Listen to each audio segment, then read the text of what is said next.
गरीब साध साध सब नेक हैं, आप अपनी ठोरे। जो सतलोक ले जाएंगे वो साधु कोई और।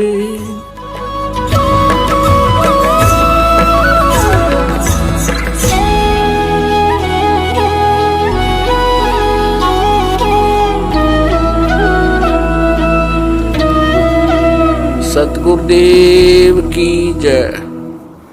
बंदी छोड़ कबीर परमेश्वर जी की जय। बंदी छोड़ गरीबदास जी महाराज जी की जय। स्वामी राम देवानंद जी गुरु महाराज जी की जय हो।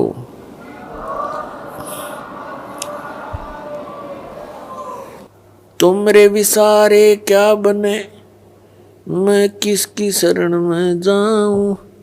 शिव ब्रंच मुनि नारदा, तिनके हृदय न सुनो।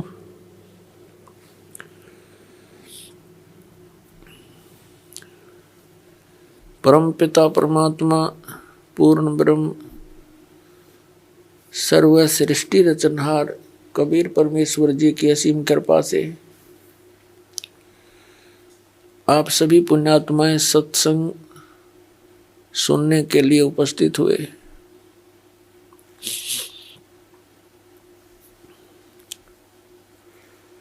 सत्संग में आने से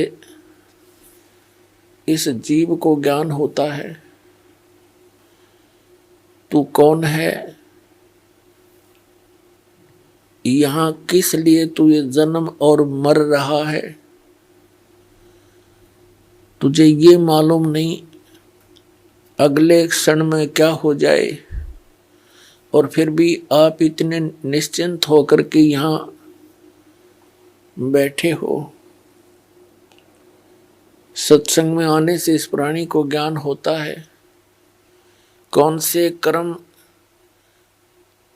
मानव के करने योग्य हैं, कौन से ना करने योग्य हैं।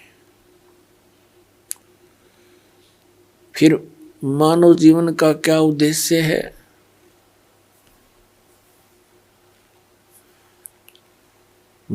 ये ज्ञान होता है कि मनुष्य जीवन किस लिए प्राप्त हुआ है। फिर उद्देश्य से परिचित होकर के ये प्राणी उस परमात्मा के पाने के लिए तड़प उठता है,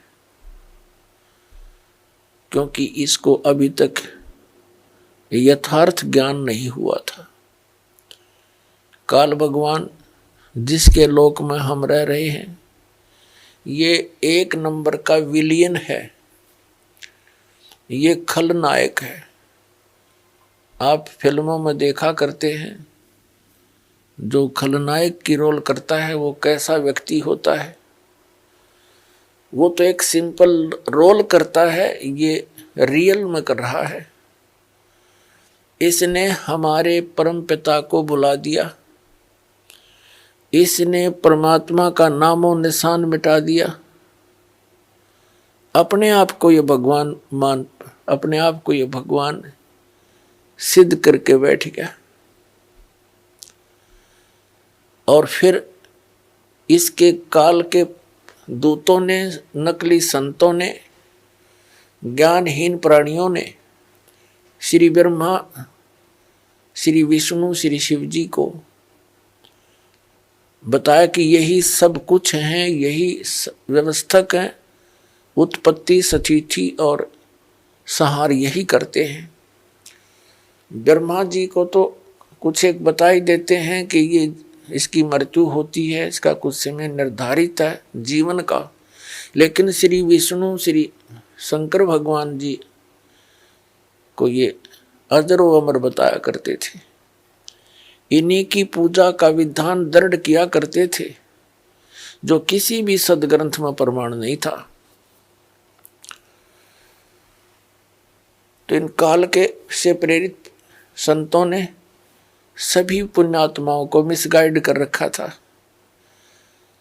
स्वयं परमात्मा आते हैं, इस अज्ञान को समाप्त करते हैं, अपनी प्यारी आत्माओं को सीधा राह बताते हैं। आप देखते हैं जितने गुरु उतने ही उनके मार्ग, उतने ही विधि भक्ति की, जितने संत उतना ही उनका अलग अलग ज्ञान।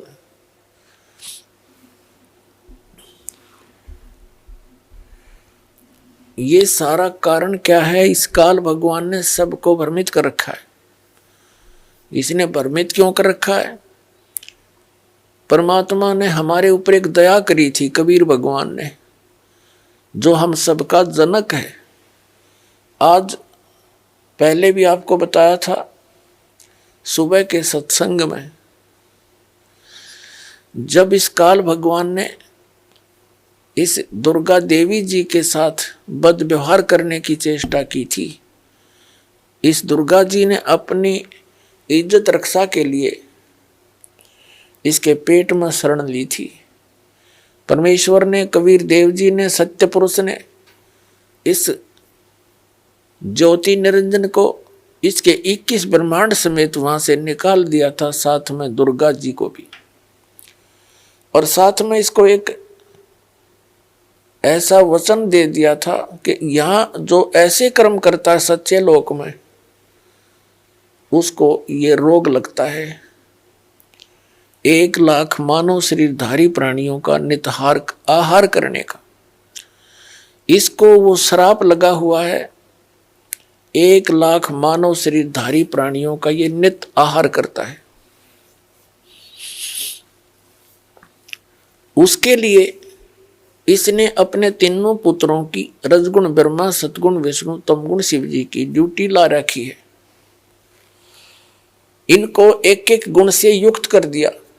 ना श्री ब्रह्मा के बस की बात, ना विष्णु के, ना शिव की। इनके अंदर से एक ऐसी रेंज निकल रही है, रेज, ऐसी किरणें निकल रही हैं जो इसके अंतर्गत इस 3 लोक में, पृथ्वी लोक, पाताल लोक और स्वर्ग लोक के प्राणियों को, ये तीनों देवताओं के अंदर से निकल रही ये किरणें प्रभावित करती हैं। ये अपने लोकों में रहते हैं, इनकी राजधानी है ऊपर विष्णु लोक, शिवलोक और ब्रह्मा लोक। वहां रहते हुए भी इनके अंदर से निकल रही किरणें हमें यहां प्रभावित कर रही हैं। जैसे मिर्च का छोंक लगता है रसोई में, उसका प्रभाव जाकर के दिखता है दूसरे कक्षों में बैठे हुए अन्य घर के सदस्यों पर, छींकें आने लग जाती हैं। उनके बस की बात नहीं कि वो छींकों को रोक सके। मूल वस्तु रसोई में, उससे निकली हुई उस किरण ने उस प्रभावित कर दिया जाकर तीसरे कक्ष में 50 फुट की दूरी पर बैठे सदस्य को। ठीक इसी प्रकार श्री ब्रह्मा, श्री विष्णु, श्री शिव जी से निकल रही ये किरणें, ये तरंगे हमें यहाँ प्रभावित करती हैं, जिसके कारण रजोगुण की किरण के इन तरंगों के कारण हम प्रभावित होकर के सृष्टि उत्पत्ति संतान उत्पत्ति करते हैं। जिस कारण से ब्रह्मा जी को सृष्टि की उत्पत्ति करता बता दिया। यू खाक उत्पत्ति करता है, उत्पत्ति तो परमात्मा ने करके दे रखी। कबीर साहब ने सारे ब्रह्मांड रच दिए, इसके 3 गुण 5 तत्व दे दिए। ये तो केवल प्रभावित करता, जिस कारण से सभी प्राणी अपनी ये विवश होकर के, विषय वासनाओं के वश होकर के संतानोत्पत्ति करते हैं। और फिर यहाँ के यहाँ की सुविधाओं की इच्छा, राजसी ठाठ सभी चाहते हैं, ये उसी का प्रभाव। और दूसरे सतोगुण के प्रभाव से हम एक दूसरे में मोह ममता बुरी तरह जकड़े हुए हैं। जीव के बस का नहीं ये ममता मोह हटा दे किसी सदस्य से, संपत्ति से या इस संसार से। ये तो परमात्मा कबीर जी की दया होगी, आपको ज्ञान मिलेगा और साथ में वो समाधान मिलेगा जो इसकी किरणों को, इनके प्रभाव को निरस्त करेगा। वो साधना आपको दी जाएगी, तब आप यहाँ से निकल सकते हो। नहीं तो जकड़ रखा प्रत्येक प्राणी को और समझ में नहीं आने देता ये हो क्या रहा है। 1 मिनट में मृत्यु हो जाती है, उससे पहले ठेकेदार बना रखा है, तुम ये तेरा बेटा है, ये तेरी बेटी है, ये कार है, ये तेरी कोठी है। और फिर क्या है कि छोड़ बुद्धू, तेरा कुछ नहीं था, चल गधा बन। ऐसी दुर्गति हमारी कर रखी है इस काल भगवान ने। और तीसरा जो शंकर भगवान है, उसके अंदर आपको पता ही है, तमोगुण के कारण एक दूसरे के साथ लट्ठम लट्ठा इतना क्रोध पैदा कर देता है, हिंसाएं हो जाती हैं। और ये संहार का भी कार्य करता है। 1 लाख मानव शरीरधारी प्राणियों को नित मार के अपने पिता काल के पास भेज देता है। जिस कारण से इस अपनी व्यवस्था, इसको भूख लगी हुई, इसको भूख लगती है, 1 लाख मानव शरीरधारी प्राणियों का निताहार करने का श्राप लगा हुआ है। और जिस कारण से इसने हम सभी को यहाँ मिसगाइड कर रखा है, अपनी खेती बना रखी है, जैसे कसाई बकरे पालता है। परमात्मा परमेश्वर वो हमारे जनक हैं, सबके मालिक हैं, उत्पत्ति करता कबीर भगवान जो काशी में दुल्हा रूप में आए थे, उन्होंने आके अपनी प्यारी आत्मा धर्मदास साहिब जी को मिले। उनसे कहा कि धर्मदास, तुम जिस लोक में रह रहे हो ये कसाई का लोक है, यहाँ कोई रहम नाम की चीज नहीं है। किसी का बेटा मरो, किसी की बेटी मरो, पूरा अक्षेत्र नष्ट हो जाओ, नो प्रॉब्लम, इसमें दया नाम की चीज नहीं है। धर्मदास जी ने कहा कि भगवान, यहाँ कैसी सुविधाएं नजर आ रही हैं, सुंदर बाग बगीचे हैं, झरने बह रहे हैं, मीठे जल की दरिया बह रही हैं, नीचे भी अच्छा मीठा जल है पृथ्वी में, और सुंदर बाग हैं, सुंदर मेवा लगी हुई हैं, कैसी अच्छी हवा चलती है, दिन रात बन रहे हैं। तो परमात्मा ने कहा कि ये तो ऐसी व्यवस्था है जैसे कसाई बकरे पालता है, वह अपने उन पाले हुए बकरे और बकरियों के लिए सब सुविधाएं देता है। एक बहुत बड़ी चरागाह भी बनाता है, उनके लिए शेड झोंपड़ी डालता है गर्मी और सर्दी से बचाने के लिए, जल की व्यवस्था करता है, उसके चारे की व्यवस्था करता है, हिंसक पशुओं से बचाने के लिए उनकी चारों तरफ बाड़ करता है, सुरक्षा चक्कर बनाता है। जिस कारण से वो बकरे ये सोचते हैं ये दयालु मालिक है हमारा, हमारी कितनी केयर टेक करता है, कितनी देखभाल रखता है। जिस कारण से जब वो कसाई बकरों के पास आता है तो उससे प्यार करते हैं, ऐसे ऊपर को पैर उठाकर उसे सीने से लगाना चाहते हैं, उसकी उस व्यवस्था को देखकर इसे प्रभावित हो जाते हैं। वो ऐसे हाथ लगाकर देख रहा होता है, वो प्यार करते हैं, जीभ से चाटते हैं उसके हाथों को प्यार जताने के लिए। वो देख रहा होता है ये कितने किलो का हो गया, इसमें कितना मांस बढ़ गया, और वो सोच रहे हैं ये हमें प्यार कर रहा है। पहले उन भोले बकरों और बकरियों को वो दयालु नजर आता था, लेकिन जब ऑर्डर आता है 10-20 बकरों का काटने के लिए, वो ना देखता किसकी बेटी मरेगी, किसकी माँ, किसका भाई और किसकी बहन। एक परिवार के चे सारे आ जाओ, मोटे मोटे छांट के और जाके काट के अपना निर्वाह करता है। परमात्मा ने कहा धर्मदास, तुम इसे कसाई के लोक में रह रहे हो, तुम्हें आंखें नहीं खुलने देता, ये मूर्ख बना रखा तुम्हारे को। पुणात्मा, जिस समय आप परमात्मा की सत्यनारायण कथा से परिचित हो जाओगे, सत्यनारायण कथा का अर्थ हो सच्चे भगवान की जानकारी, उसकी महिमा का गुणगान, अविनाशी भगवान की गुणगान। आज तक हम श्री विष्णु जी को सत्यनारायण कहते थे। सत्यनारायण माने अविनाशी, सच्चा भगवान, सत्य माने जो कभी नाश ना हो जिसका। और विष्णु जी की मृत्यु होती है, शंकर जी की भी मृत्यु होती है,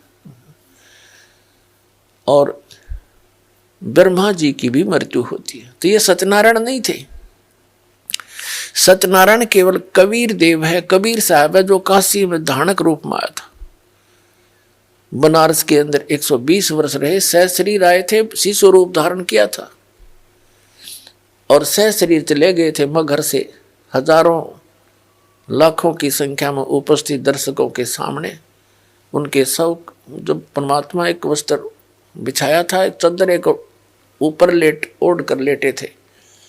कुछ देर के पास आकाशवाणी हुई थी, देखो मैं जा रहा हूँ, इस चद्दर में कोई मुर्दा नहीं है। चद्दर उठा के देखी, सुगंधित फूल मिले थे। वो ना जन्म हुआ ना मरे थे, वो सत्यनारायण है, वो अविनाशी परमात्मा है। नारायण का अर्थ होता है जल पर आकर आने वाला, जल पर विराजमान होने वाला। परमात्मा एक लीला प्रत्येक युग में करते हैं। सतलोक से चलकर आते हैं, सहस्री आते हैं और कमल के फूल पर, वो सरोवर के अंदर जल के ऊपर आकर विराजमान होते हैं, जिस कारण से वास्तव में नारायण वो परमात्मा है। कबीर जी, तो जब आपके यह सत्यनारायण कथा समझ में आ जाओगी, क्योंकि ये प्रथम बार सुनता है, कोई दूसरी बार सुनता है, और जिन्होंने खूब सुन रखी है उनका समझ में अच्छी तरह आ चुका है। तो ये लोक ऋण का नहीं है, हमें विकल्प नहीं मिल रहा था। पुण्यात्माओं, इस परम पिता की शरण में आने के बाद, कबीर साहिब की शरण में आने के बाद, आपके जितने परिवार के सदस्य हैं सब सुरक्षित रहेंगे। आपको आवश्यक वस्तुएं उपलब्ध करवाएगा, तभी हम भक्ति कर सकते हैं। जिसके 24 घंटे टेंशन रहेगी कोई किसी ना किसी वस्तु की, तो भक्ति नहीं कर सकता। पहले तो आपको टेंशन फ्री करेगा। जितनी आपकी आस्था इस भगवान में बढ़ती चली जाएगी, जितना विश्वास बनेगा उतना ही आपके निकट आएगा।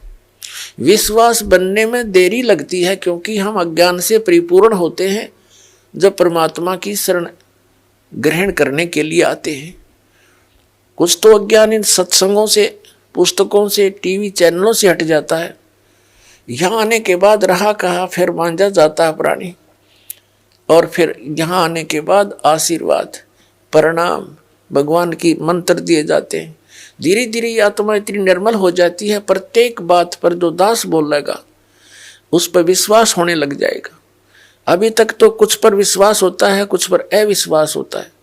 तो इसी प्रकार परमात्मा पर हम पूर्ण विश्वास ना कर पाते, तब तक देरी रहेगी आपके सब कार्य से दौड़ने में। और जब आपको पूर्ण विश्वास हो जाएगा,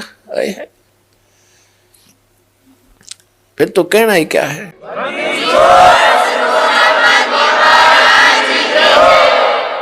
जिनको पूर्ण विश्वास हो जाता है, एक भक्त ऐसे ऐसे सुख बताता है कि उसका कहता है जी कितने एक बताऊं, गिनती नहीं। तो पुण्यात्माओं, भगवान है ये हमारा सच्चा पिता है, और अपने पिता को ही अपने संतान के दुख की चिंता होती है, और ये समर्थ है, हमारे सब काम करने में सक्षम है, सब दुखों को दूर करने में सक्षम है। ये समर्थ परमात्मा है। इस पर विश्वास करके देखो पूर्ण हृदय से, फिर देखना सारे काम ठीक होंगे।